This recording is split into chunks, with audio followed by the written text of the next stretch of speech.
cuanto a antecedentes personales también se suma lo de la cirugía pelviana, que es una mujer ya de edad avanzada, tiene 37 años, es multípara, son dos factores. ¿Qué más? Llama la atención la mielectomía previa, el aborto, el degrado. Las cesáreas. No se sabe el espacio intergenésico entre el último parto y ese también. Perfecto, muy bien. Profe, Y eso del espacio intergenésico, las cirugías previas o la instrumentación uterina pueden determinar un embarazo ectópico también. Eso y Que el acá ya principio lo que, descartamos, ¿no? y el principio que Y dice en este caso, sí. estas 4 para 0. No está bien, ¿no está? Gestas 4 para 0. ¿Sí? ¿Qué le Todas faltaría? cesáreas podrían ser o todos abortos. No sé, tendría que especificarse. Porque después Y están los antecedentes. Tendría que ser 2 Entonces, partos. 2 partos y un aborto. ¿Qué dicen los antecedentes? A ver.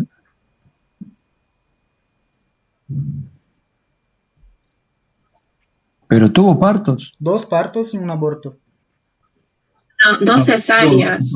Dos cesáreas. Nacieron, o sea, fue parto por cesárea, por eso para 0. Le falta ahí, o sea, como yo se los dije que nosotros mencionamos, como nomenclamos a las embarazadas, ahí le faltaría cesáreas 2, AB 1. Eso si estamos haciendo referencia a la paciente que estamos hablando ahora. ¿Por qué? Gestas 4 porque estamos contando esta gestación actual. Las 3 gestaciones anteriores fueron 2 que nacieron por cesárea y una que fue un aborto.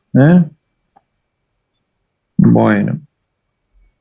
También es relevante el motivo de consulta y cómo están alterados en la enfermedad actual algunos signos vitales, como una taquicardia, una taquipnea y algunos también signos de... Y antes de llegar a eso, no pasen por alto los datos básicos de la historia clínica. También que no terminó la primaria es importante. Porque ella podría no podría comprender lo que estamos diciendo. Leer y escribir. Debería ser importante, ver si la paciente entiende lo que le decimos. O sea, por ejemplo, le podríamos decir de que repita lo que decimos, a ver si entendió. Claro. Muy bien. La vivienda precaria.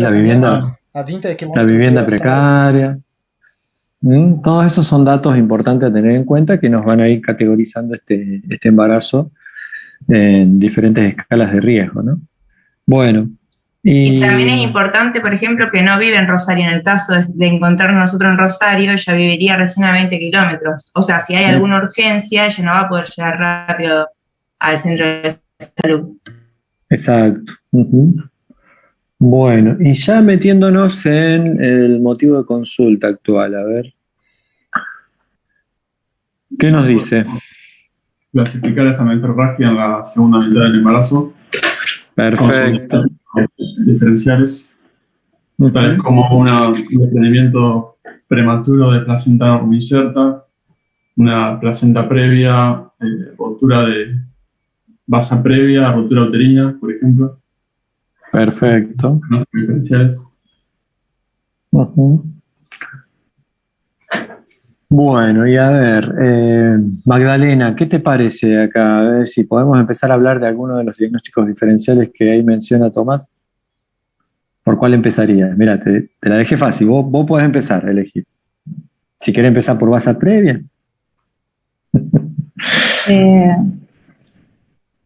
¿Cuál te parece? A ver, ¿qué encontrás? ¿Qué signos encontrás a favor? ¿Qué te parece? ¿Qué estuviste viendo, investigando de las hemorragias de la segunda mitad? Y bueno, el tema de la tensión arterial baja y el aumento de pulso, a lo mismo que el aspecto general que dice que está pálida, confusa y ansiosa.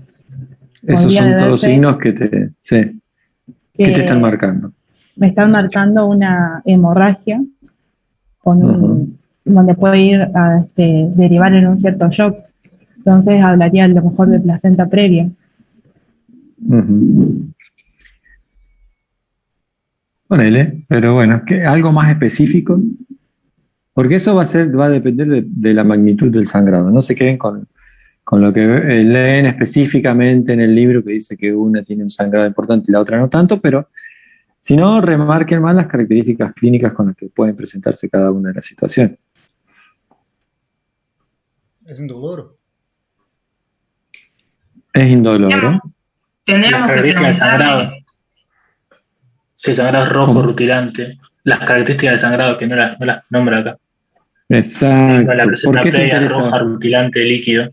En cambio, por ejemplo, en una normoincerta puede ser oscura, menor, producto del marrón placentario. Con coágulos. Muy bien. Y personales. También el tono uterino. Sí. Los antecedentes personales dicen que aumenta, o sea, un factor de riesgo todo lo que es miomas uterinos, degrados, abortos, cesáreas, cirugías uterinas. Sí, la multipolaridad. También la edad y la multipolaridad. Muy bien, muy bien. Ahí estaban hablando de esos factores de riesgo. Y si tenemos que sospechar o queremos seguir descartando lo que sería otra patología, como puede ser el desprendimiento, ahí, ¿qué características podría tener un desprendimiento? Había contracción, dolor, hipertensión. Dolor, muy bien. ¿Qué dijiste? Hipertonía uterina. Sí. El comienzo es agudo y brusco y en general es un único sangrado. Muy bien, excelente. La sangre es mucho más oscura y puede haber coágulos. ¿Sabés lo que renegué hoy en el examen para que me dijeran eso, que era brusco? Terrible, no se dan cuenta de que... A diferencia de la placenta previa, ¿cómo es el sangrado? Aparte de las características que ya me dijeron. Intermitente. Exacto. Exacto.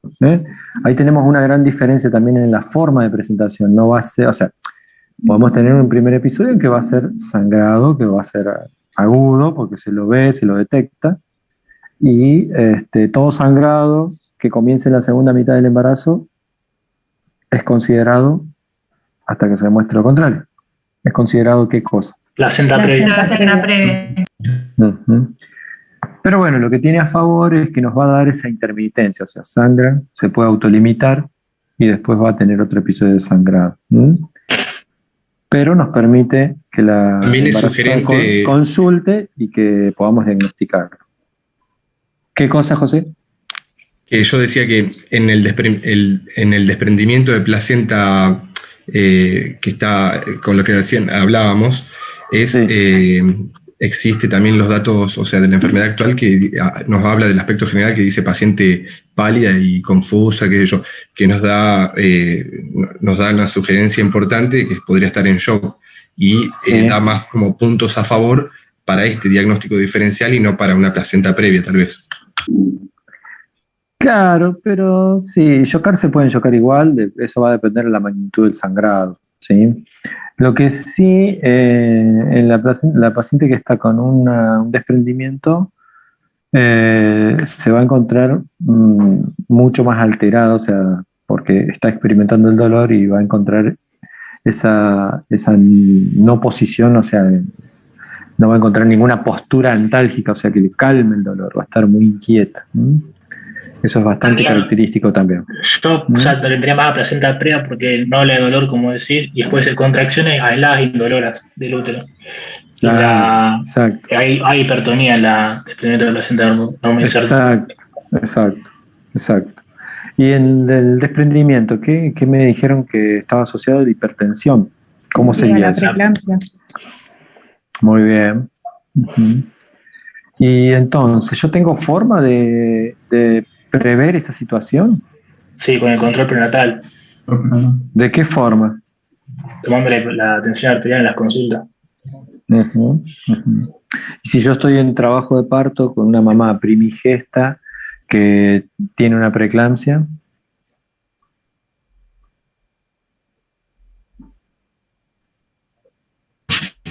¿qué hago?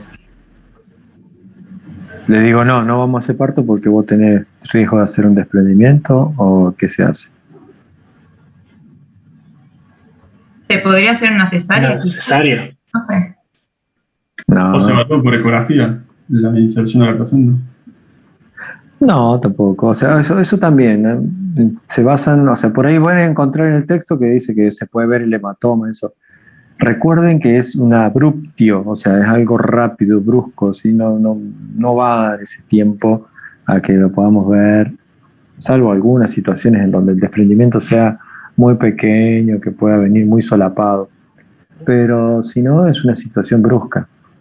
Puede haber también El diagnóstico no... y el bienestar fetal. ¿Cómo? Puede haber Sí, un estado ¿qué de tiene? hipoxia en el feto por la hipertonía del útero y todo eso. La mayoría se mueren antes, ¿o no, profe? Exacto. Más que hipoxia, llegamos con un feto muerto. Una anoxia, sí. Lamentablemente sí es una emergencia, y en la mayoría de los casos que el desprendimiento viene de afuera, o sea, viene de afuera, decimos aquí de la paciente que no la teníamos acá en trabajo de parto. Porque cuando la tenemos en trabajo de parto, o sea, si tenemos una paciente con una preeclampsia, que vemos que está experimentando todo lo de la preeclampsia, está botagada, está muy hematizada, tiene algunos pródromos o algo, vamos a estar ahí, no le vamos a sacar los ojos de encima porque sabemos que en cualquier momento puede hacer un desprendimiento. Y si lo diagnosticamos ahí nosotros en la sala de preparto, tenemos chance de que ese bebé lo podamos sacar rápidamente por cesárea, si las condiciones no están dadas para que ya lo podamos extraer rápido por vía vaginal, y que ese bebé pueda salir en bradicardia, capaz que medio deprimido, pero vivo.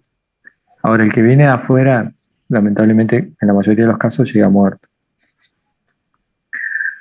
O sea, en definitiva no podemos prever, o sea, pero sí podemos nosotros estar atentos en aquellas pacientes que sabemos que están cursando ya un trastorno hipertensivo, pero no tenemos una forma de pronosticar, esta lo va a hacer, esta no, esta sí, esta no.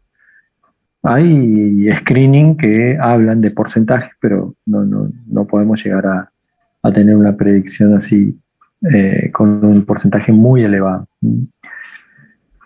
Bueno, ¿qué otra situación es el principal factor de riesgo para un desprendimiento? Aparte de los trastornos hipertensivos. Una EPI. Un traumatismo. El traumatismo. ¿Qué tipo de traumatismo? Puede ser externo o interno. Pues directo o indirecto. ¿Y eso cómo sería? El directo ya lo sé, ¿no? Pero el indirecto. El indirecto. El indirecto habla de caída, por ejemplo, caída sentada o de frente, donde se genera una inercia y se desprenda o se intente desprender. O ¿Y el indirecto? Aceleración, desaceleración. Por ejemplo, un choque Exacto. automovilístico que por diferencia de peso entre placenta y útero se desprenda, se puede desprender. ¿Y otra situación clínica obstétrica? ¿Cuál puede ser? Las palpaciones, dice. ¿Puede ser? Sí, un poco brusco, pero sí. ¿Qué más? Cordón corto era una de las... El polidramio. Cordón corto, el polidramio. Si unen esas dos situaciones, ¿en qué momento me pueden generar un desprendimiento? Hay un momento preciso. Exacto. ¿Qué dijiste, Jonas? Una miocentesis, creo. Cuando se hace. Sí, más que amniocentesis es amniorexia, o sea, se rompe la ruptura. No es que haces una punción, sino que la ruptura de las membranas, si eso se evacúa bruscamente, hace que el cordón corto pueda traccionar, ¿no es cierto? El feto traccione y pueda desprender. O el polidramio hace que se evacúe muy rápido y se genere una tracción del cordón también. En esas situaciones también podemos tener desprendimiento. Obviamente que la más frecuente va a ser los trastornos hipertensivos y después los traumatismos externos. Bueno, ¿y qué otra gran diferencia? Sí. Profe, en el tratamiento del polidramnios dice que habría que hacer una restricción hídrica de la paciente con un régimen hiposódico y también administración de diuréticos como para tratar de revertir el cuadro, siempre y cuando el feto no tenga malformaciones, que es una de las principales causas de espina bífida y otras malformaciones más. Sí, obvio. Claro, no, eso es muy específico. O sea, primero hay que descartar otras patologías y después lo de la dieta, pero eso, bueno, no tiene tanta evidencia científica que lo avale. O sea, no va a estar en relación a eso. Si ustedes se ponen a investigar cómo se genera el líquido amniótico, ¿quién genera el líquido amniótico? ¿Cuáles son los mecanismos?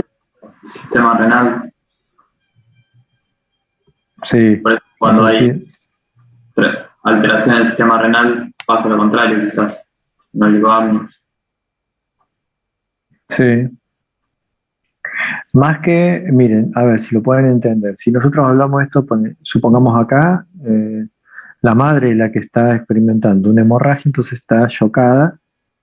¿Qué pasa cuando uno experimenta una situación así? ¿Cómo se protege nuestro organismo si estamos perdiendo sangre? Una vasoconstricción. Claro, cierra el sistema. ¿Vasoconstricción dónde? Periférica, con perfusión mínima de los órganos. Para proteger ¿qué órganos tratamos de proteger? Corazón, cerebro. Y riñón. Y suprarrenal. ¿El riñón qué le pasa? Sufre una vasoconstricción. Claro, el riñón, al ser el órgano más perfundido, también sufre una isquemia transitoria. Exacto. Bueno, lo mismo le pasa a un feto que está en una situación de hipoxemia primero, en donde no le está llegando un aporte suficiente, y después de hipoxia, ¿sí? Entonces empieza a defenderse centralizando el flujo, ¿sí? Entonces, si centraliza su flujo para proteger sus órganos nobles como cerebro, corazón, suprarrenales, a los riñones no le va a mandar flujo. Entonces, ¿qué hace ese feto? Deja de orinar. Esa es una de las causas, entonces, que tenemos ahí de que haya una disminución del líquido amniótico. Pero bueno, después para ver polihidramias y eso hay que ver más que nada malformaciones fetales. Pero el líquido amniótico es el mismo líquido desde cuando arranca hasta cuando termina el embarazo, se renueva, se recambia. ¿Cómo es?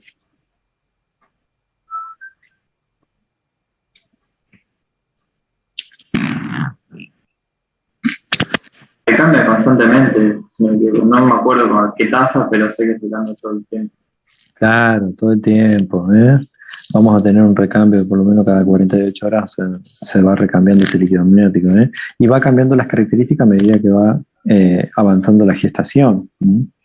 Pero tengan presente que a partir de semana 12 ya tenemos riñones funcionantes y empieza a ser mayor el filtrado para la diuresis fetal. Y no, en primer trimestre estamos hablando que sí es más que nada por la filtración de los vasos del trofoblasto que van a colaborar en el líquido, pero después es todo lo que orina el feto. Bueno, y en placenta previa, aparte de todos los factores de riesgo que mencionaron, ¿qué más tendríamos que tener en cuenta? Que algo creo que dijeron ahí, ¿qué patología se asocia con placenta previa? El acretismo, incretismo, percretismo. Muy bien, sí, muy bien. ¿Podés comentarle a tus compañeros de qué se trataría eso? Hay una inserción o una implantación de la placenta sobre el miometrio, o sea, antes del miometrio sería un acretismo, dentro del miometrio un incretismo o una inserción que va más allá del miometrio, afectando la serosa y órganos pelvianos, que sería un percretismo. Perfecto. Puede estar beneficiado por degrados o miomas. Es por la falta de la adhesión basal. Eso genera que no haya endometrio y por eso se da el miometrio. Claro, por eso ¿Y eso? en el superior se puede dar tranquilamente. Sí. ¿Y eso qué condiciona? ¿Qué pasa? ¿En qué momento se altera? O sea, ¿en qué momento vamos a encontrarnos nosotros en una situación en que decimos, bueno, no podemos llevar a cabo, concluir el trabajo de parto? En el alumbramiento vemos que la placenta está demasiado adherida. Exacto.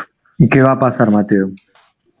Está asociado a mayores hemorragias y a que se retenga.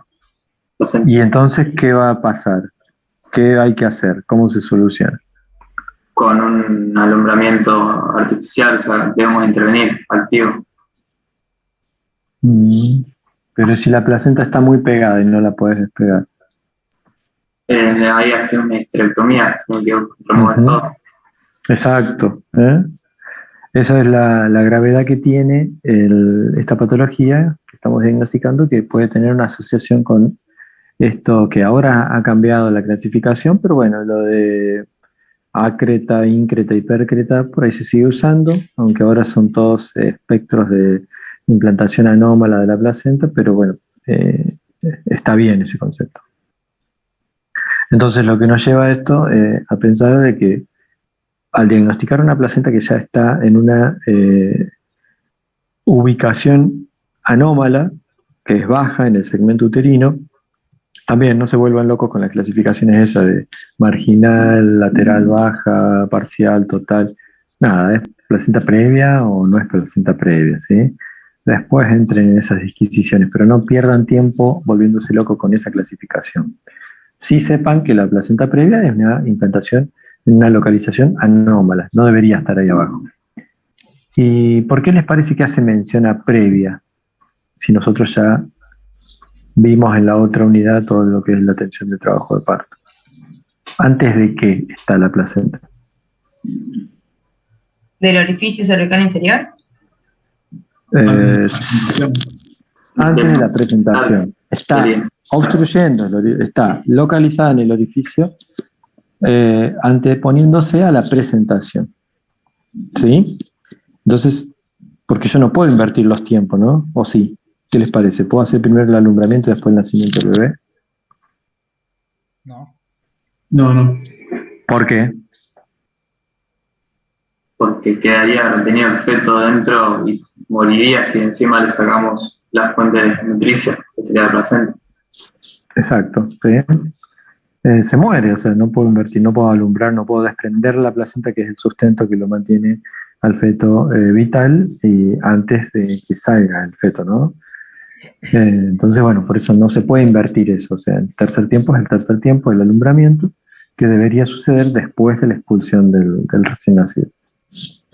Muy bien, y entonces, aparte de conocer la localización, tienen que tener la inserción de esa placenta, ¿no? Si respeta o si invade la decidua basal.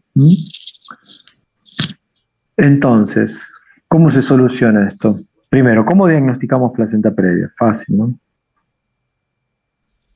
ecografía. Transvaginal. Muy bien, ecografía. Teniendo en cuenta que esto 34 semanas puede migrar la placenta, ¿no? ¿Qué entendieron de migración placentaria? Laureano está súper callado allá atrás. ¿Nos escuchás, Laureano?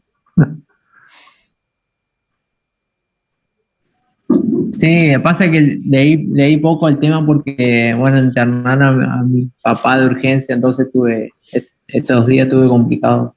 Bueno. Pero ahora hace un rato estaba viendo, pero bueno, yo me voy sumando y después aporto el jueves, si no.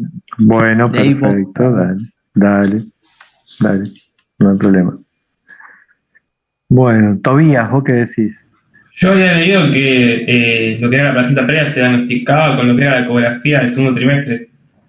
Pero ¿qué me podés decir que entendiste de este término de migración placentaria?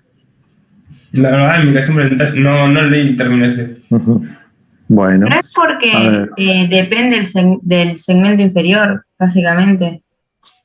Bueno, el agrandamiento del útero, el crecimiento del útero se va acomodando. A medida que... Claro, al formarse el segmento inferior, la placenta se va a ir desplazando. Exacto. O sea, no es que la placenta sale de esa situación y se va a otro lado, sino que al formarse el segmento uterino, al distenderse el útero, háganse la idea de que es un globo que se va inflando. Y la placenta está pegada en una de esas caras de este globo, supongamos. Si nosotros lo vamos inflando, vamos a ver que eso se va alejando, ¿sí? De la localización donde se veía al principio el útero con una cavidad más reducida. Eso es lo que se denomina el término migración placentaria. Pero ojo, que la migración placentaria no, hasta la semana 34 no, es un poco antes, ¿sí?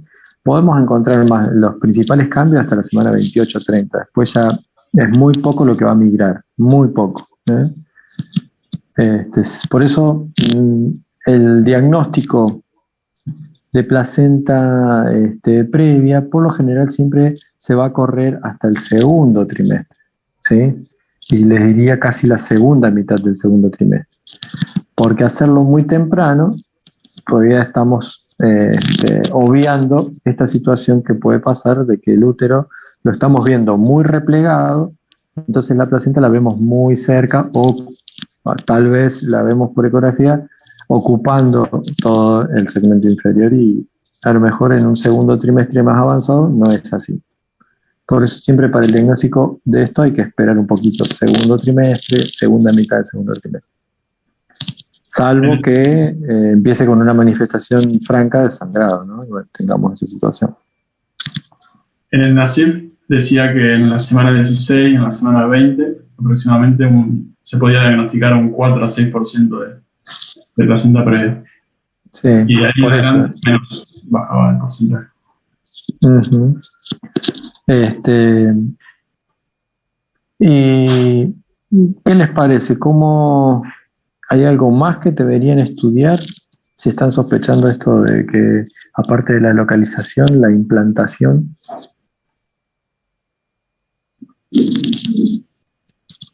La presencia de algún hematoma, coágulos, edemas, algo en la placenta también. Será como la placenta. La semana en la cual lo descubrimos y empieza la sintomatología, profe. ¿Qué tiene? O sea, con respecto a lo que sería la evolución, ahí no me sale la palabra, pulmonar sería la maduración. Del feto sería. La maduración pulmonar, ahí está, gracias también. No, bueno, eso sí, o sea, si estás pensando en que probablemente tengas que finalizar el embarazo antes, sí, obviamente. Pero digo... La posibilidad de una base previa también, porque hay ciertas más bajas, un factor de una base previa, ¿no? Sí. Pero si ustedes tienen que descartar esto que mencionó Tomás, de que tenga una adherencia alterada a la placenta, ¿algo más podrían estudiar? Que no haya hemorragia dentro del endometrio o intraperitoneal. Y más que intraperitoneal, ¿cómo se puede manifestar? ¿En dónde? ¿Qué órgano vecino tenés? La vejiga. Claro, con una hematuria. Hemos tenido casos en donde pueden manifestarse de esa forma. Por ahí placentas que son percretas, que ya tienen invasión hacia cara anterior, sobre todo en vejiga, y pueden experimentar hematuria. Entonces se puede hacer una citoscopía y evaluar ahí la vejiga, a ver cómo está, si se ven los vasos, si se ve la invasión del trofoblastos y los órganos vecinos. También hoy en día utilizamos mucho, ninguno es una prueba de oro, sino que los dos colaboran, tanto la ecografía transvaginal con Doppler como la resonancia magnética. Sin contraste lo usamos porque no lo podemos hacer en el embarazo, pero la resonancia también nos permite ver las características de esa placenta, si está respetada la adhesiva basal, cómo es el espesor del miometrio en el segmento, o si hay tortuosidad de los vasos que invaden más allá de la serosa uterina. Bueno, y si se nos corta después nos volvemos a unir. ¿Y cómo se finaliza una placenta previa? ¿Qué hacemos? Hay que evaluar la maduración pulmonar, como dijeron antes, y si ya se encuentra madura, aparte en semana 37 de embarazo se puede proceder a una cesárea. Y evaluar el estado general de la madre. Si el sangrado es grave, si va al cesárea. Si el sangrado es leve, moderado, se puede aguardar y hacer el tratamiento con corticoides y reposo y todo eso. Está bien. Supongamos que ya está maduro. Este caso dice que tiene 37 semanas. ¿Habría indicación de madurarlo a las 37 semanas? No. No, a partir de 36. No, la conducta se hace expectante poniéndole betametasona por 2 semanas y ver, por ejemplo, si estamos en la 32, esperar hasta 34 y ver la maduración y ahí sí está indicada una operación necesaria. Bueno, y acá es que ya estamos en 37 semanas. Depende si es oclusiva o no. Si era oclusiva es cesárea, si no, era vaginal el parto. Muy bien, ¿sí? Se puede intentar, o sea, no en todas las placentas previas, si estamos hablando de alguna marginal, lateral, ahí marginal, en donde empezamos con las disquisiciones de las clasificaciones, se puede ver cómo evoluciona un trabajo de parto, pero bueno, en la mayoría de las placentas previas la indicación es cesárea. ¿Cesárea cuándo? Y al término. Por lo menos llegar a semana 37. Tampoco vamos a extendernos tanto, porque ¿cuál es la fisiopatología del sangrado de la placenta previa? O sea, ¿por qué sangra? Por las roturas vasculares, por la inextensión de la placenta ante la inmovilidad. Está perfecto. O sea, al ser tejido diferente la placenta y el útero como se desarrolla, se va extendiendo los vasos y se van rompiendo. Sí, ¿y qué pasa aparte? Si está ocupando el segmento inferior y el cuello del útero. El cuello del útero, ¿qué experimenta? La dilatación del cuello y borramiento. Claro, ese movimiento, esos fenómenos pasivos que experimenta el cuello, esas modificaciones en cuanto a la consistencia, el acortamiento, la dilatación, si ustedes llegan a en algún momento hacer el tacto de una placenta previa, van a ver que el cuello está súper acortado. Se lo comió la placenta, ¿sí? Fue solapando y por eso fue sangrando. Se reblandece todo y está súper acortado. Por ahí no tanto dilatado, porque si estuviese muy dilatado se escaparía todo, ¿no? Pero sí está reblandecido y está borrado. Entonces, esa situación es la que la placenta no puede acompañar y por eso ante esos cambios sangra, se autolimita, vuelve a sangrar cuando el cuello se reblandece más o se va borrando más, vuelve a exteriorizarse. Ese es el fenómeno que nos da la placenta previa. Bueno, y entonces, ya en los otros diagnósticos diferenciales menos frecuentes, dijeron basa previa. ¿Te animás a explicarlo, Paula? Te tocó la más difícil. No lo sé. Bueno. Se está por cortar, seguro. Sí, se está por cortar. Ahora nos unimos. Pueden buscar ahí basa previa y vamos a ver de qué se trata. Hay otra más también, hay otro diagnóstico diferencial más también que mencionaron. Rotura uterina. La rotura uterina. Esos dos.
Brenda, escúchame, vos le podés decir a que se comuniquen con la guardia. Dicen que tienen una paciente con una hiperemesis. Así la ven ustedes, la evalúan, se las comentan a ustedes. Dale, gracias.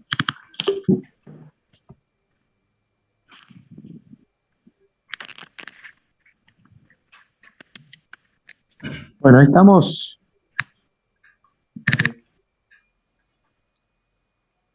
Bueno.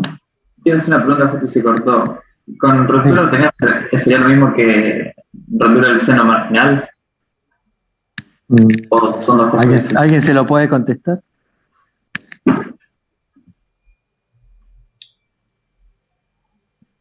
¿Nadie lo sabe? Me acuerdo que eran dos cosas diferentes, pero no me acuerdo cuál era el seno marginal. No, sé que el seno marginal habla de la bolsa de las aguas, o sea, se refiere a eso, pero...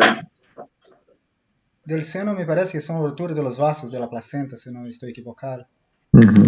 Sí, no es lo mismo, ¿eh? La vasita previa y la vasita previa cuando...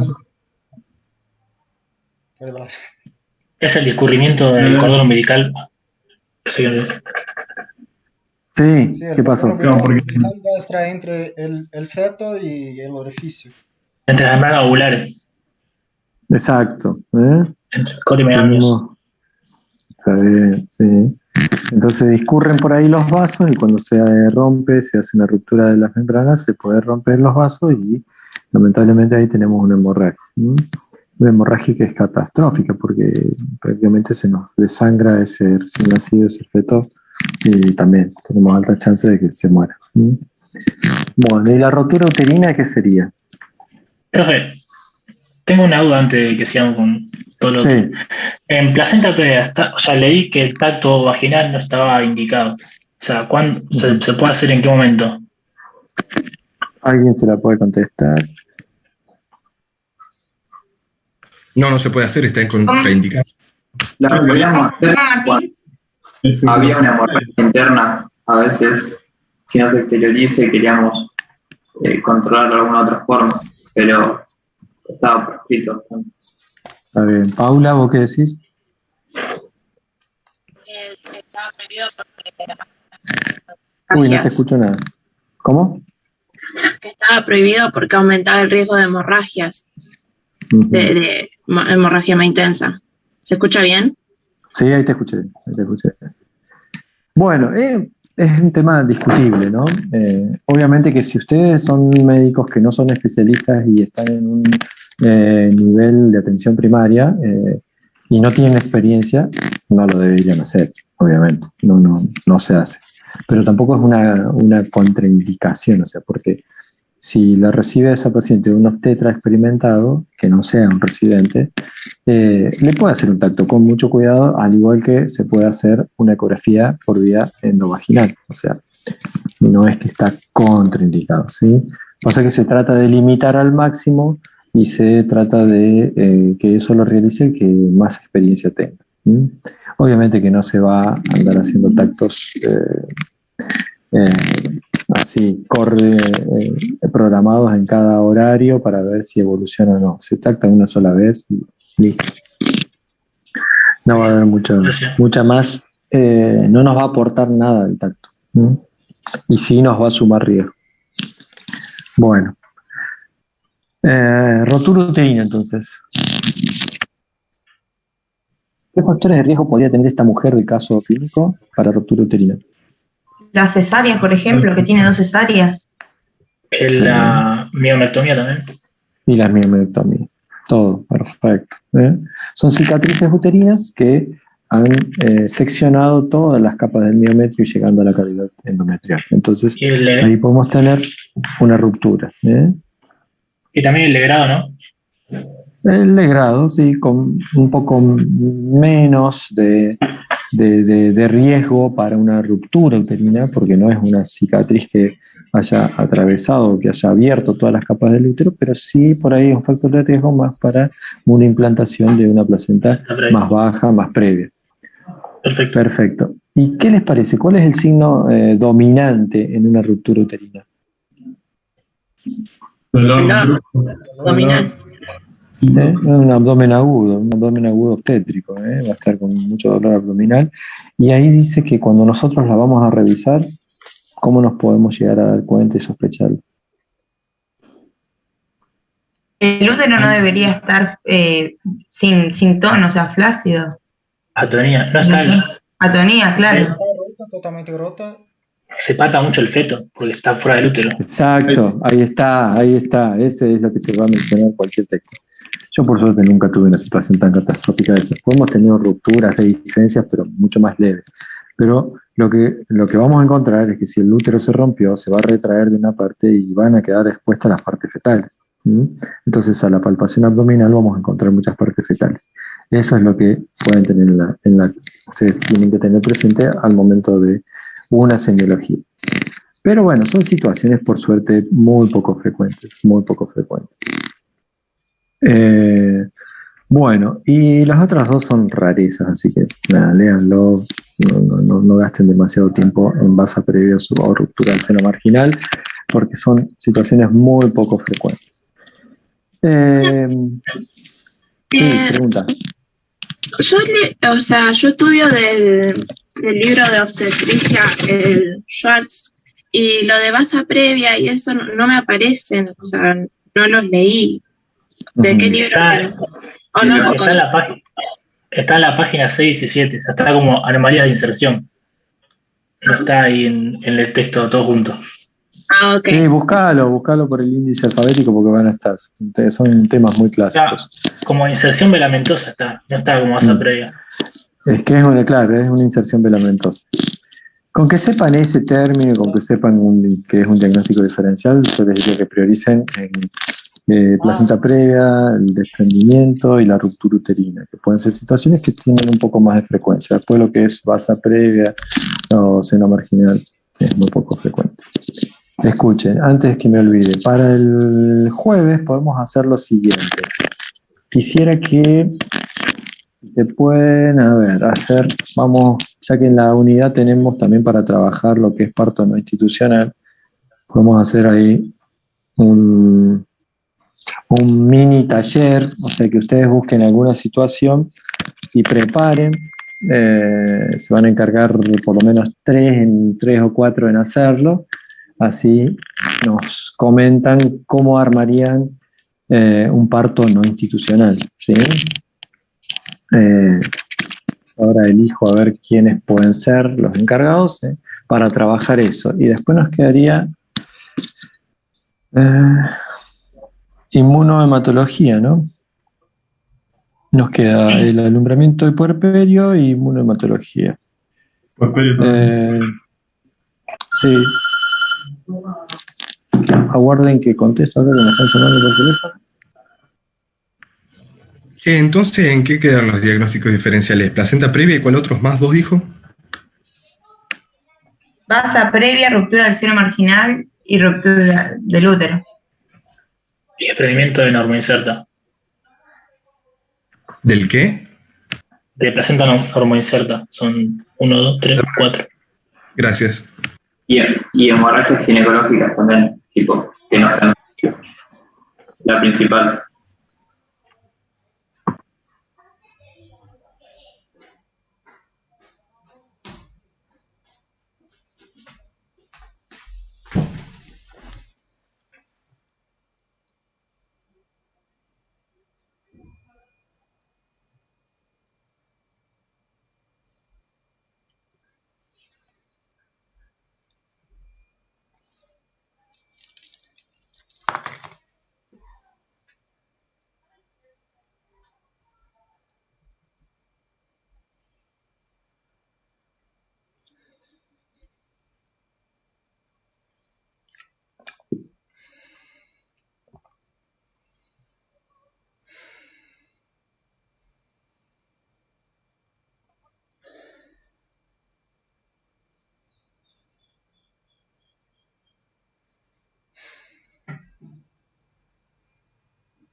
¿Lo volviste?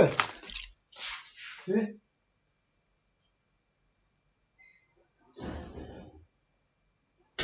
Ah, dale.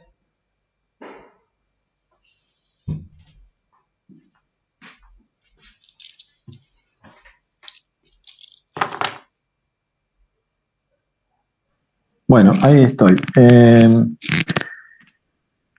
Entonces, les decía, dejamos para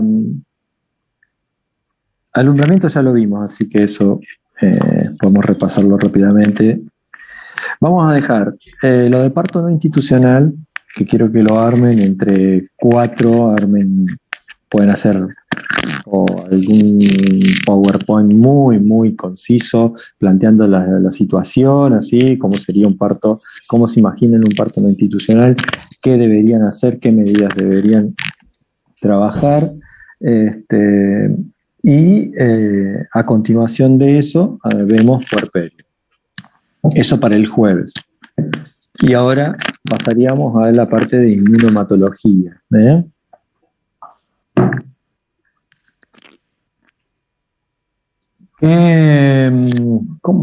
¿Qué abarca la inmunomatología obstétrica?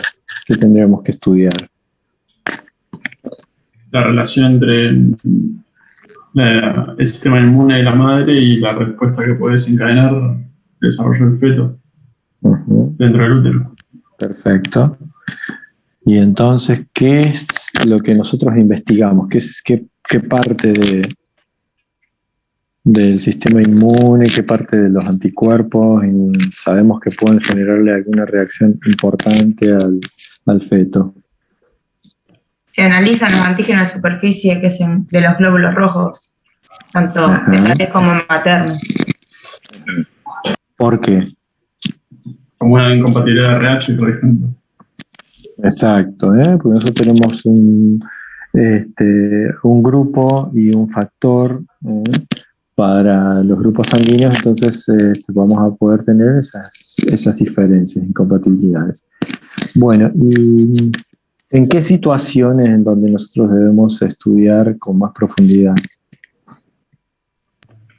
En caso de que la madre sea un factor RH negativo y el feto un factor RH positivo, porque eso puede generar que los antígenos fetales pasen a la sangre materna, genere anticuerpos y termina produciendo una anemia hemolítica. Muy bien, excelente. ¿Y eso pasa todo en el primer embarazo? ¿Qué les parece? No, en general. En el segundo. El segundo, exacto, en el segundo, porque nosotros vamos a tener que, primero tiene que pasar esta etapa de sensibilización, ¿no es cierto? Entonces nosotros vamos a hacer hincapié en aquellas mamás que son RH negativas. ¿Está bien? Bueno, ¿y cómo se estudia esa mamá? Se le hace un test de COMS, que busca directo o indirecto y busca la presencia de anticuerpos, se aglutinan o no contra antígenos en el suelo.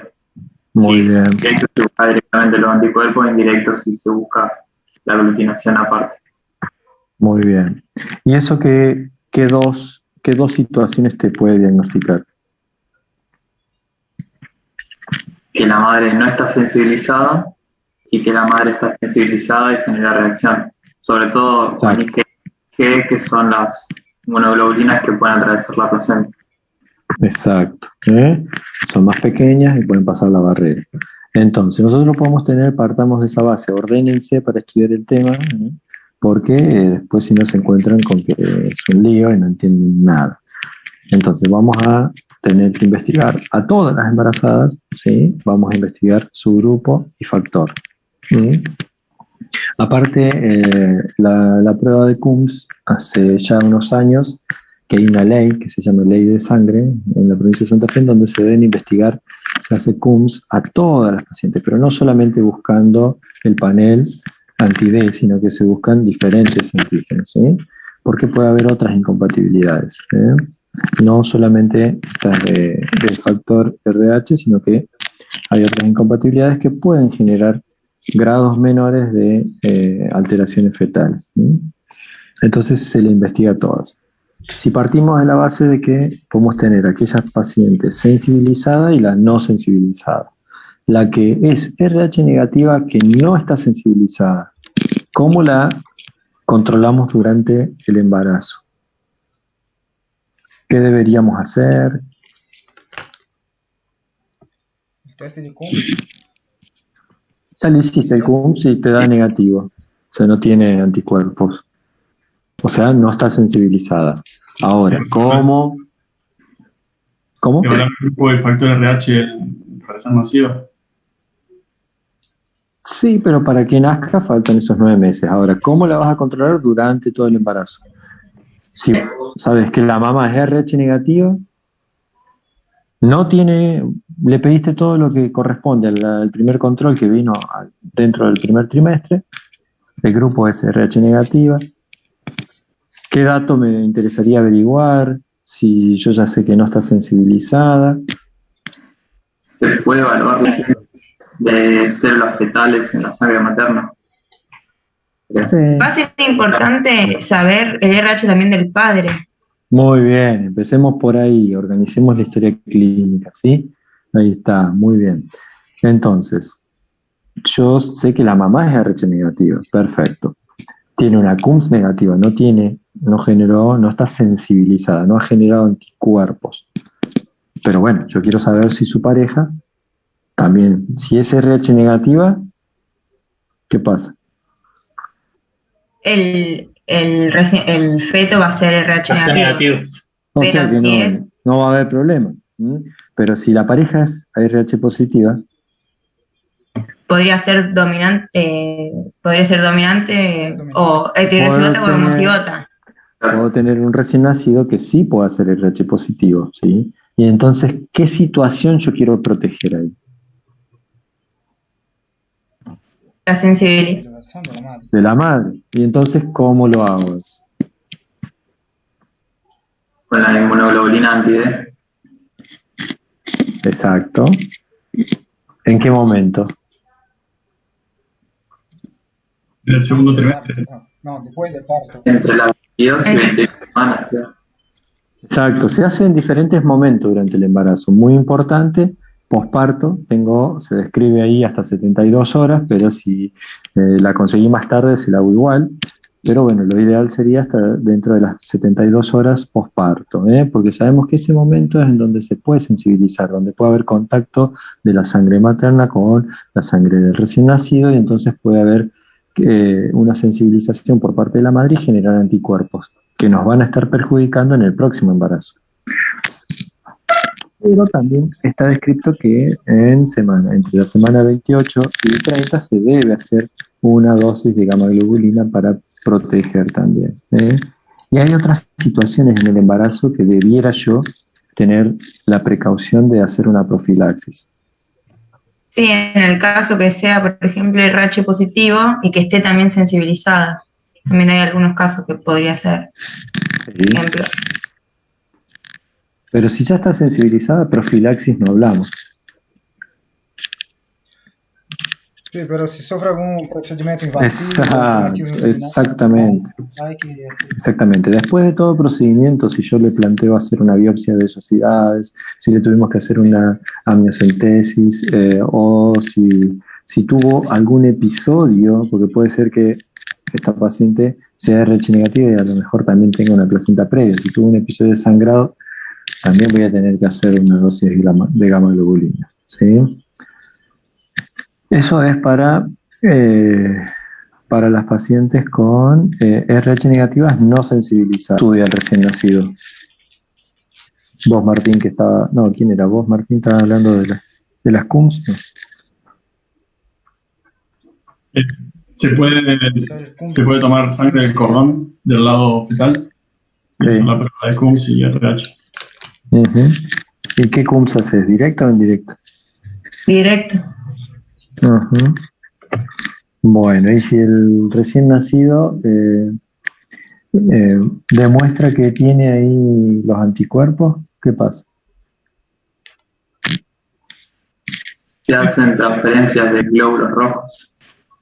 Claro, habría dos posibilidades, o sea, se podría hacer, lo que había leído es dos alternativas. La primera sería como la transfusión intrauterina, o la segunda podría ser la administración de gamma-globulina en dosis altas al feto, pero no sé la técnica. Está bien, pero acá ya está perfecto ahí la terapéutica que vos planteás.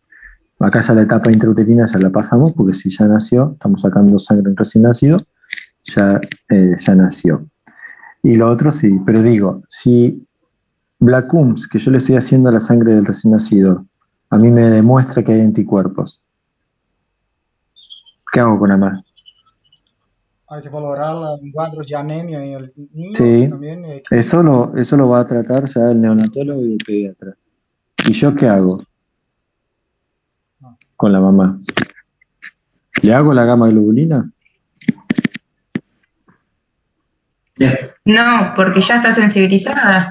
No, porque en algún momento ya se sensibilizó, ya está, ya fallé, o sea, o a lo mejor en alguna otra situación ella no lo dijo, y llegamos a ese momento y ya tiene anticuerpos, entonces no tiene sentido, yo no puedo hacer una gamma-globulina si ya tiene los anticuerpos. Ya está sensibilizada, lo otro es para proteger, para prevenir, pero si ya se demuestran los anticuerpos, ya no puedo. Le tengo que recomendar que para un próximo embarazo va a ser de mucho riesgo, va a tener un control estricto y bueno, que casi desalentarla a otro embarazo. O que se busque una pareja RH negativa, pero bueno, eso también es un poco complejo, ¿no? Bueno, y si la paciente está sensibilizada, si nos paramos en ese escenario, ¿cómo se la estudia esa paciente? ¿Cómo debe ser la CUMS que yo pido?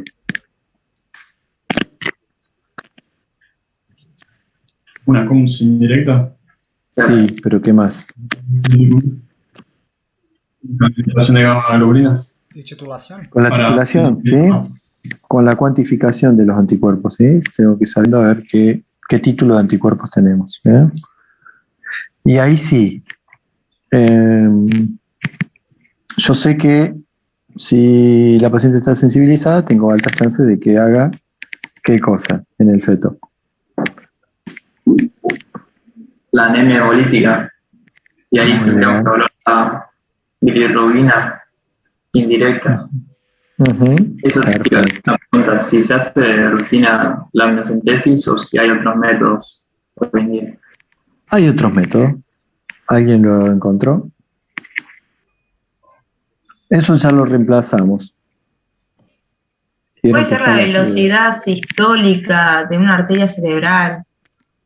Algo así, o sea, tenías que ver si la arteria se encontraba vasodilatada o no. Muy bien, excelente.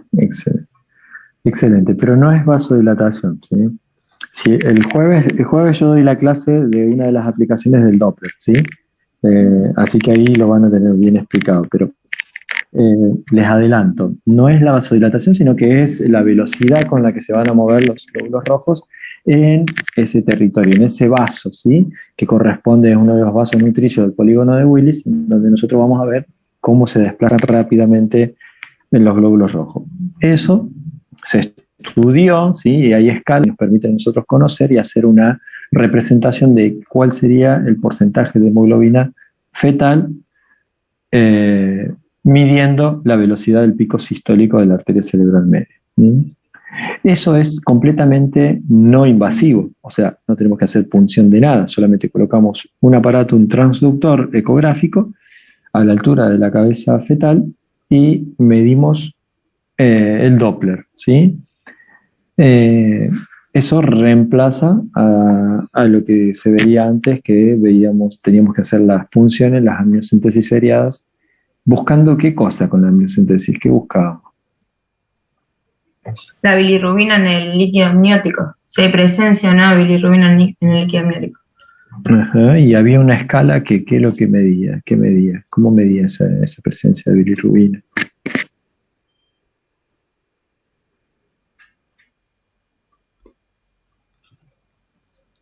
Es un método antiguo, pero bueno. Nada, es una escala fotocromática, se iba viendo los cambios de coloración de ese líquido amniótico, ¿sí? Y teníamos diferentes scores ahí de las escalas según dónde caían, ¿eh? Y teníamos que ir viendo, bueno, por ahora es leve, por ahora tiene, y después de pronto era una anemia muy importante. ¿Y qué repercusiones le genera esta anemia en el feto? O sea, aparte la ecografía nos puede mostrar otra cosa, aparte de la velocidad del pico sistólico. Porque ¿qué le pasa al feto cuando está muy anémico? Primero, ictericia. Pero la ictericia no la vamos a ver en el útero, o sea, en el intraútero no. Claro. El hidrops. ¿Qué es hidrops? Una nasarca sería generalizada. Cuando tenemos líquido en más de una cavidad ya llamamos que es un feto hidrópico, ¿sí? O sea, puede tener un poco de edema subcutáneo, puede tener algún derrame pleural, derrame pericárdico, ¿sí? Puede tener ascitis, ¿sí? Eso ya ahí estaríamos un feto hidrópico. ¿Y qué más está experimentando ese feto, pobre? Puede tener también taquicardia y aumento del diámetro abdominal.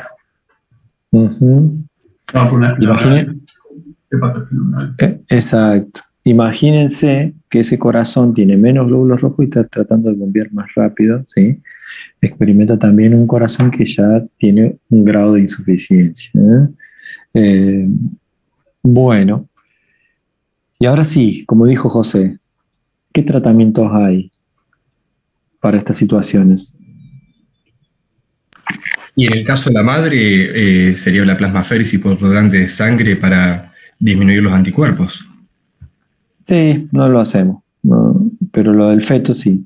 ¿Qué me dijiste? O la gamma-globulina en dosis altas también, no sé si eso... No, lo otro, lo de la transfusión. Sí, transfusión de glóbulos rojos, de hecho, como para ir por lo menos aguantando hasta cierta maduración fetal. Exactamente, el objetivo es eso, maduración y bueno, ver si estamos en una edad gestacional viable y poder sacarlo. Básicamente es eso. Podemos hacer transfusiones intrauterinas que son cordocentesis o transfusiones transperitoneales. Se hace por punción de cordón o a través de punciones en abdomen y peritoneo. Se calcula también con todos estos parámetros de la velocidad del pico sistólico, la edad gestacional y todo, cuál es el volumen a transfundir, porque son muy poquitos mililitros que se transfunden, ¿sí? A un feto. Pero bueno, eso se hace, esos son tratamientos que sí se hacen y se hacen acá en el país, no se hacen acá en Rosario. Ha habido algunos tratamientos acá, pero la mayoría se hacen en Capital.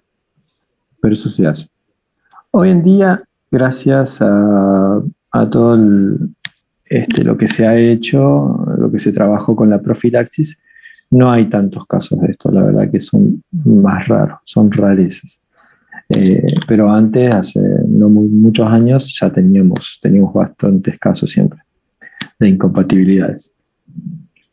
Bueno, y supongo que en la hemorragia del primer trimestre, con aborto, con embarazo ectópico, también se debe aplicar gamma-globulinas. Claro. Sí. Totalmente. Son situaciones que por ahí pasan desapercibidas y muchas mamás se sensibilizan ahí. A lo mejor tienen una pérdida en el primer trimestre y nadie se dio cuenta de que era grupo, era un factor RH negativo y no se le dio una gamma-globulina. Y eso pasaba mucho. Hoy en día ya está bastante protocolizado, que se debe estudiar eso. Se pide en toda mujer en edad fértil que consulta por ginecorragia, test de embarazo, se la tipifica y se estudia su grupo, ¿sí? Entonces podemos estar al tanto si tuvo un aborto, si hay que hacer una profilaxis o no. En el caso de problema, profe, hay que tenerlo en cuenta o no, también. ¿Cómo? ¿Qué cosa? En el problema de la unidad. ¿Qué cosa? A todo esto del factor RH negativo. ¿En qué problema decís vos? Bueno, en el que leímos recién que parecía que era una placenta previa. Ah, sí, obviamente. Por eso se pide rutinariamente, se las tipifica a todas las embarazadas. Eso está perfecto. Bueno, ¿alguna otra pregunta? ¿No? Yo no entendí muy bien. Decime. Vos, dale, Sofía, si querés. No, dale, José. No sé, profe, qué es lo que vos habías propuesto de hacer un taller o algo así que justo te llamaron por teléfono. No, para el jueves, quiero que entre 4, a ver, ahí ya que me hiciste acordar, bueno, vas a estar vos, bueno, a ver, ponemos a José, le ponemos a Sofía y vamos a poner 2 Profe, más. soy Victoria, pero... Es todo virtual esto, así que no hay problema. Ustedes van buscando material y se hacen una reunioncita mañana y el jueves la presentan para sus compañeros. Vos, Victoria, lo ponemos a Laureano y quiero también a Magdalena. Parto no institucional, ¿sí? Plantéense, es fácil, plantéense 2 escenarios distintos. Puede ser uno en una vivienda precaria, como está planteado en la unidad, puede ser otro en un transporte público. Nada, básico, para que ustedes repasen con sus compañeros. Lo pueden armar si quieren en una presentación de PowerPoint, unos slides ahí, acuérdense que el PowerPoint no es que me van a transcribir lo que dice un texto en la pantalla, tiene que ser algo para visualizar, que quede así resaltado y que lo puedan ustedes explicar. Parto no institucional y es cortito, pueden poner ahí algo de puerperio también, cómo se controlaría el puerperio. ¿Estamos? Eso para el jueves. Nos estaríamos reuniendo creo que alrededor de las 10:30. Después les tiro bien, porque bueno, a ver qué, según la cantidad de pacientes que tengo acá. Bueno, de esto que vimos, ¿alguna pregunta específica? Chicos, hagan mucho hincapié en las hemorragias de la segunda mitad, lo que vimos, placenta previa, desprendimiento, y en tercer lugar, ruptura uterina, y después lo otro, no pierdan tanto tiempo. Inmunohematología, estos 2 escenarios. Repásenlo. Hay muchos que estuvieron callados, pero yo me doy cuenta. Así que repásenlo, léanlo, estudienlo, lo que no estudiaron. ¿Sí? Cualquier duda que vaya surgiendo, la vamos viendo nuevamente. ¿Sí? Para el jueves, entonces, lo que les mencioné. ¿Estamos? Dale, profe. Dale, profe. Yo no entendí muy bien cómo puede ser RH positivo y también estar sensibilizada.